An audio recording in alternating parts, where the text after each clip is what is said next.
नमस्कार जय जगन्नाथ आपण समस्त गोटे फ्रेश वीडियो को स्वागत मु गोटे ब्लैकटॉप रास्ता रे छिड़ाई आपण माने देखि परथबे ए जो गवर्नमेंट रो रास्ता रही ये नखरा नियाली स्टेट हाईवे को संजोग करिछि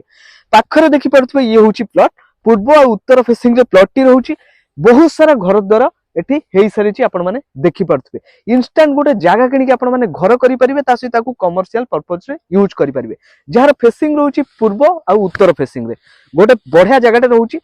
जहार दूरता फुलनखरा छक उपर माने NH16 रु मात्र 2 रु 2.5 किलोमीटर रहिबो सब मेडिकल पाखरु भी मध्य से 2 रु 2.5 किलोमीटर भीतर रहिबो जदि एटी पाखरे स्कूल कॉलेज देखिबा खोजिबा Delhi public school mother public school east engineering college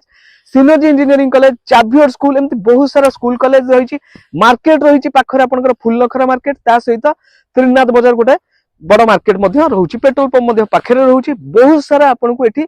सुविधा मिल जिवो जदि ए प्लॉट टी आपण नउचंती घर बारी प्लॉट टी को करि दिया जायछि फाइनेंस रो भी सुविधा अछि जो माने चाहुचंती ए प्लॉट विषय रे अधिक जानिया पई जल्दी जल्दी मते कॉल करंतु स्क्रीन रे मो नंबर फ्लैश होउछि लाइव आसी जगह टी को देखंतु रहिला गया नमस्कार।